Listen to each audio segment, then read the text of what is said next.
Hello. Hi everybody. आपण आज सुरुवात करतोय प्रिन्सिपल्सच्या मॉड्यूल बी ला. ओके. मॉड्यूल बी आहे functions of bank. As we discussed what is the main function of bank. Deposit घेणं आणि लोन देणं. सो फंक्शन्स ऑफ बँक या चॅप्टरमध्ये, या मॉड्यूलमध्ये स्पेसिफिकली लोनची जी साईड आहे ना ती डिस्कस केली आहे. सो आपण ना एका सिरीजमध्ये यातले चॅप्टर्स बघतोय. एक थोडंसं मला ना याच्यामध्ये थोडासा मी चेंज करते. Change in what sense? ती पहिलं बघा, युनिट नंबर 22 आहे. युनिट नंबर 22 आहे which is a basic unit, ज्याच्यामध्ये principles of lending, different types of borrowers आणि different types of facilities. So इथून ही सुरुवात झालेली आहे. बट लोन हा विषय असा आहे की ज्या विषयामध्ये प्रत्येक गोष्टीला वेगवेगळे कंगोरे आहेत. सो आपण काय करतोय, let me show you plan. आपण याच्यामध्ये ना 22 पासून 27 पर्यंतची जी युनिट आहे ना ती सिरीज मध्ये घेतोय. And there may be a mixture. So 23 नंबरचा काही भाग मे बी एका लेक्चरमध्ये मिक्स होऊ शकतो. सो होलिस्टिक म्हणतो ना 360 डिग्री लोन्सचा जो अभ्यास आहे तो आपण 22 पासून 27 पर्यंतच्या चॅप्टरमध्ये करणार आहोत. सो जस्ट एक तुम्हाला मी रोड मॅप दाखवते. ठीक आहे.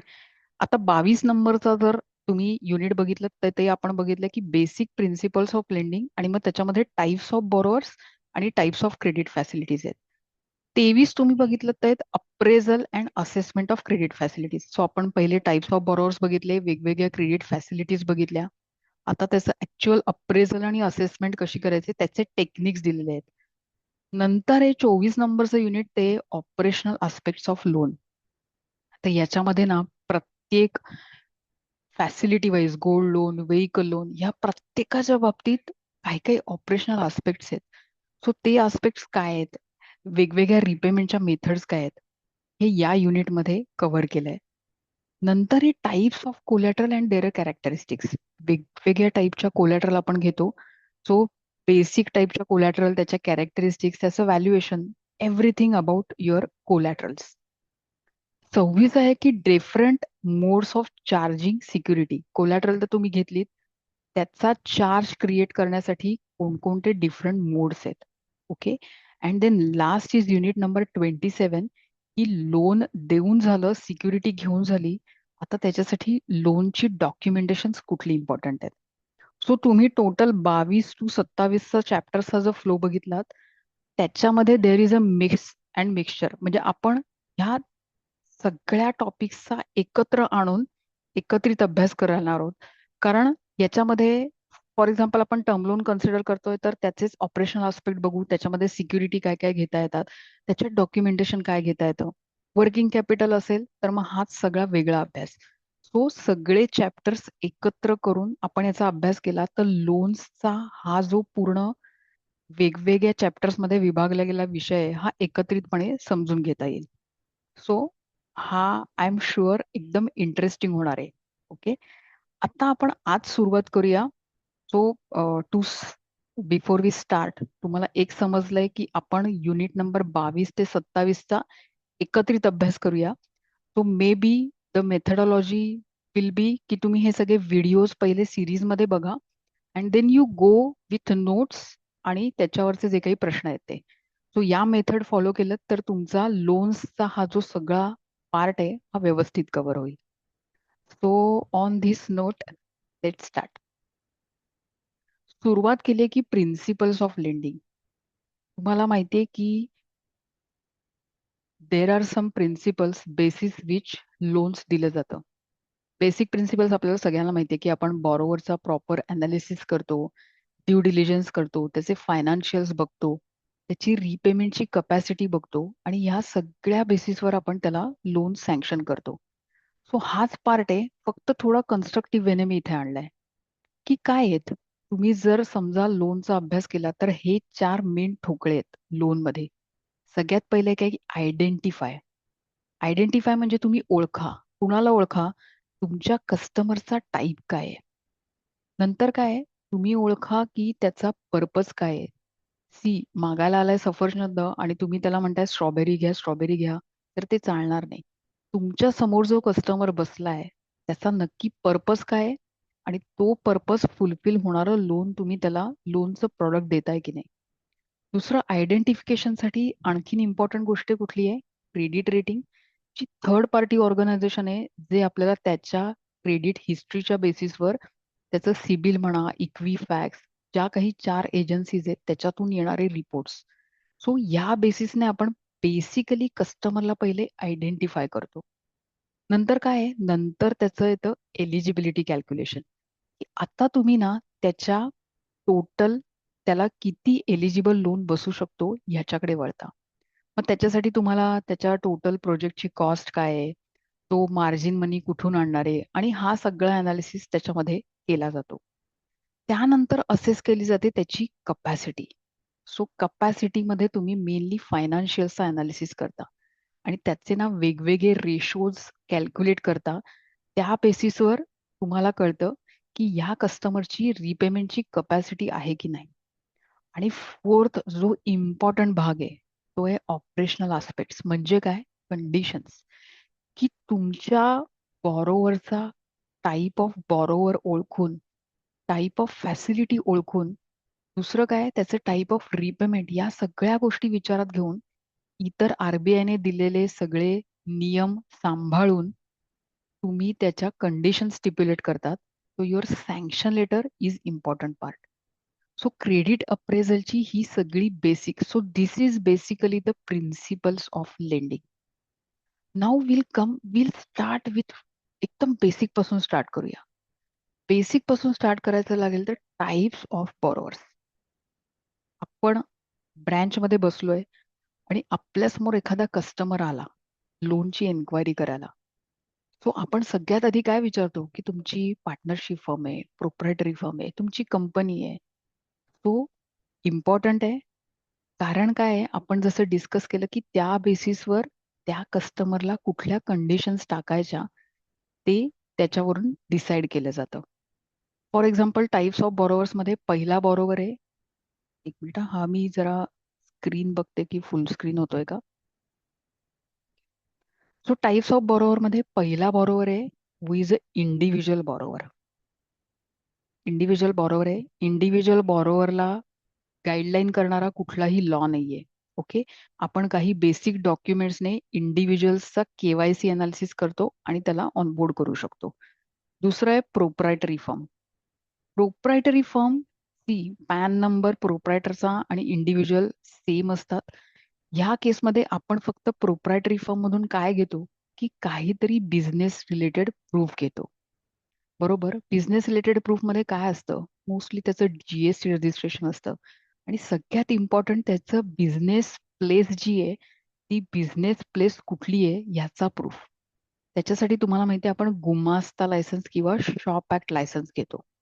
सो प्रोप्रायटर आला. So if your type of borrower is proprietor, तुमच्या लगेच लक्षात आलं पाहिजे की त्या केसमध्ये त्याचा केवायसी तर घ्यायचंच आहे. सो त्याचा पॅन नंबर, आधार ह्या गोष्टी आपण घेणारच.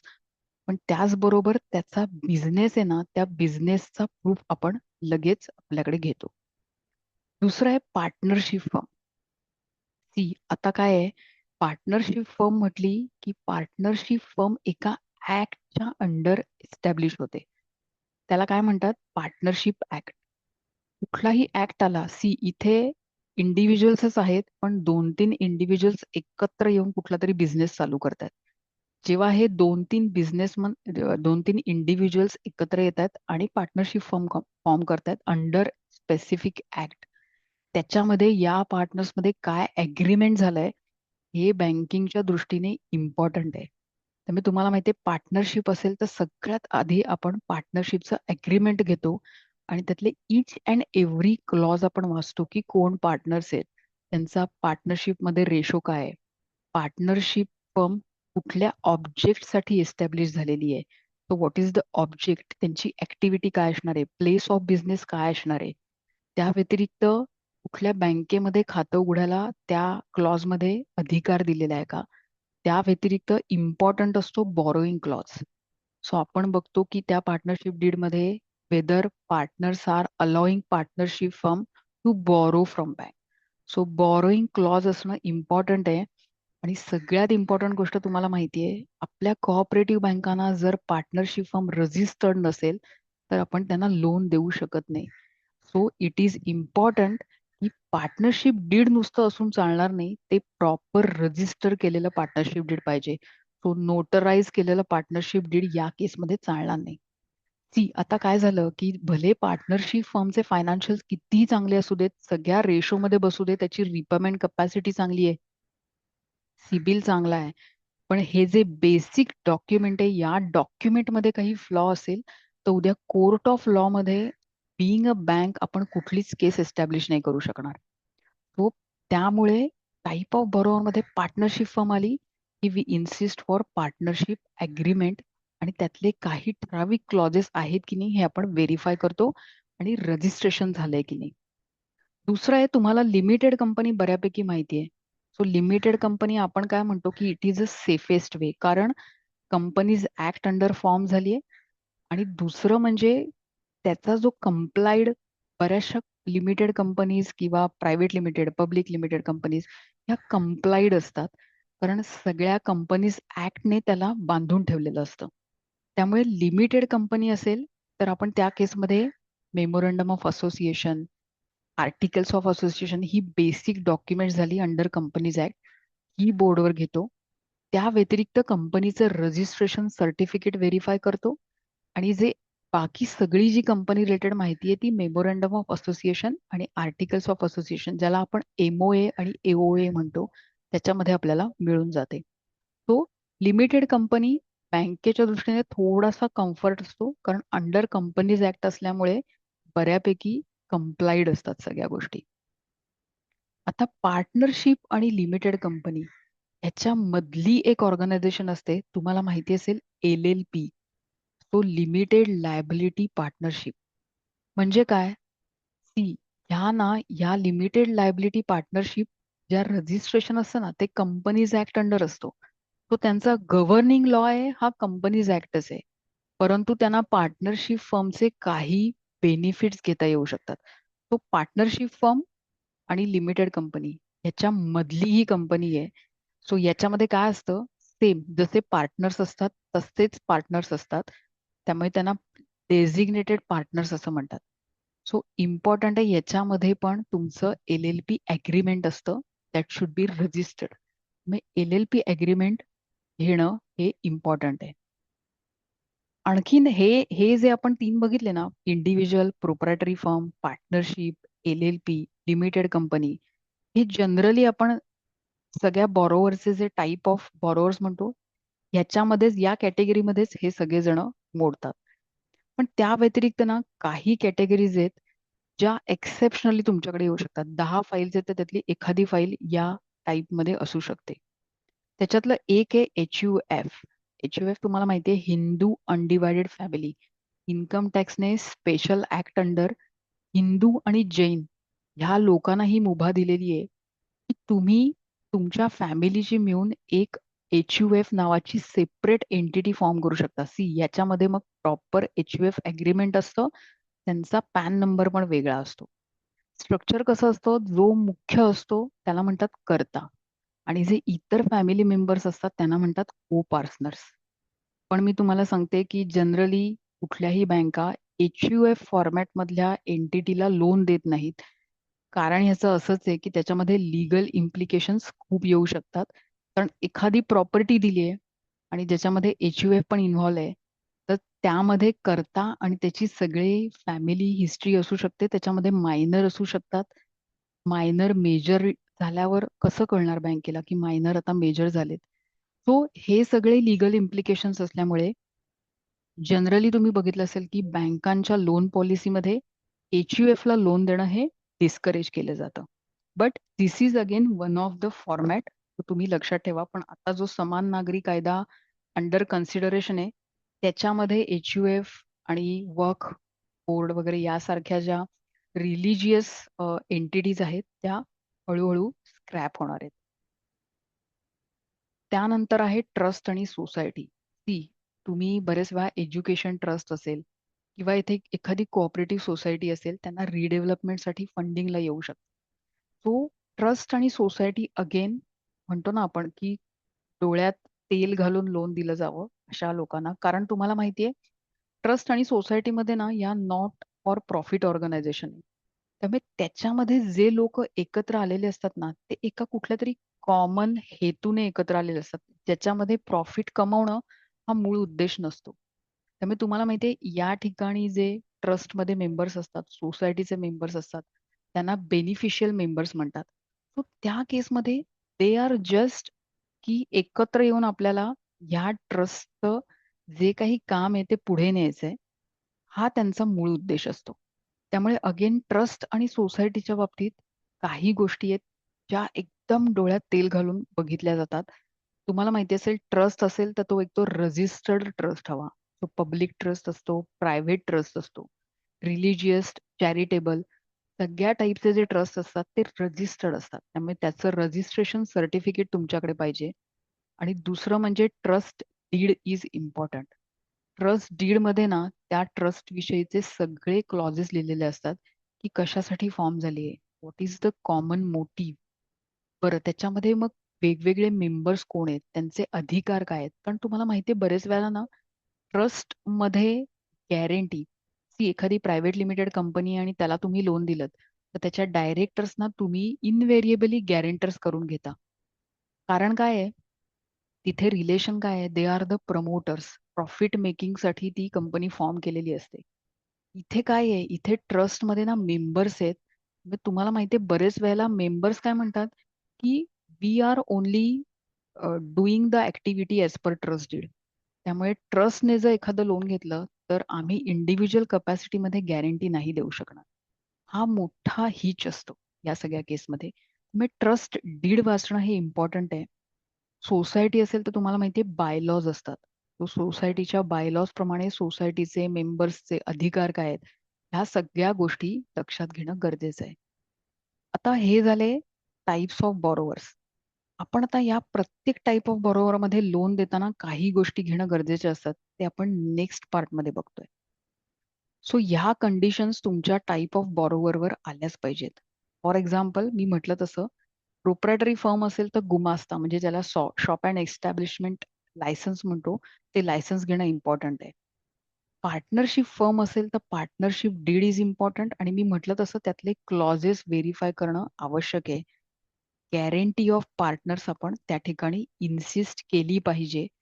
कारण सी जसे प्रायव्हेट लिमिटेड किंवा पब्लिक लिमिटेड कंपनीच्या बाबतीत काय असतं डायरेक्टर्स आणि कंपनी ह्या वेगवेगळ्या सेपरेट लिगल एंटिटी असतात. पार्टनरशिपच्या बाबतीत तसं नसतं. पार्टनरशिप आणि पार्टनर्स हे वेगवेगळे नसतात. तो पार्टनरची लायबिलिटी अनलिमिटेड असते. जे उद्या पार्टनरशिप फर्मला काही झालं तर पार्टनर्सला तुम्ही सू करू शकता. त्यामुळे गॅरंटी पार्टनर्सचं घेणं इम्पॉर्टंट आहे. तेच जर कंपनी असेल तर एक गोष्ट आपण मगाशी डिस्कस करायची राहिली. AOA, MOA, certificate of incorporation हे तर डिस्कस केलं. बोर्ड रिझोल्युशन एकदम इम्पॉर्टंट आहे. कुठल्याही कंपनीच्या बाबतीत लोन देताना board resolution is very important document. त्यामुळे तुम्ही प्रत्येक जंक्शनला लोन ऍप्लिकेशन असेल तरी ते that should be supported with board resolution. Disbursement असेल, डॉक्युमेंटेशन असेल, प्रत्येक ठिकाणी बोर्ड रिझोल्युशन इज इम्पॉर्टंट. आणि गॅरंटी ऑफ डायरेक्टर्स. सो या केसमध्ये तुम्ही डायरेक्टर्स ज्यांचं मेजर शेअर होल्डिंग आहे त्यांची गॅरंटी इन्सिस्ट करू शकता. काही बँका सी आता एवढं ग्लोबलायझेशन होत आहे की बरेच वेळेला आणि मिनिस्ट्री ऑफ कॉर्पोरेट अफेअर्स जे कंपनीज ऍक्ट सगळा मॉनिटर करतात त्यांनी बऱ्याच बोर्डावर इंडिपेंडंट डायरेक्टर्स हव्यात, वुमन डायरेक्टर हव्यात हे कंपल्सरी केलंय. सो ते डायरेक्टर्सची कॅपॅसिटी असते ना ते प्रोफेशनल कॅपॅसिटीमध्ये असतात. त्यामुळे बरेच वेळेला ना त्यांची गॅरंटी इन्सिस्ट नाही केली तरी चालते. पण असे डायरेक्टर ज्यांचं कंपनीमध्ये मेजर शेअर होल्डिंग आहे त्यांची गॅरंटी इन्सिस्ट करावीच लागते. Got it. आता शेवटी आहे ट्रस्ट. सो ट्रस्टमध्ये आपण बघितलं रजिस्टर्ड ट्रस्ट डीड इम्पॉर्टंट आहे बघणं. आणि सगळ्यात महत्वाचं म्हणजे चॅरिटी कमिशनरची परमिशन. जसं आपण लोन देताना ना MIDC ची प्रॉपर्टी असेल तर MIDCचं कन्सेंट आधी घेतो, NOC घेतो. रेसिडेन्शियल प्रॉपर्टी असेल तर सोसायटीची NOC सुरुवातीला घेतो. त्याच पद्धतीने कुठल्याही ट्रस्टचं जर लोन तुम्ही केलं त्या केसमध्ये चॅरिटी कमिशनरची परमिशन इज इम्पॉर्टंट. चॅरिटी कमिशनरची परमिशन जर आली नसेल तर तुम्ही ते लोन डिस्बर्स करू शकत नाही. Got it. सो आजच्या पार्टमध्ये आपण बेसिक डिस्कस केलं अबाउट टाइप्स ऑफ बॉरोवर्स, आणि दुसरं म्हणजे काय इम्पॉर्टंट गोष्टी आहेत ज्या विचारात घेतल्या पाहिजेत कुठलंही लोन देताना. ओके.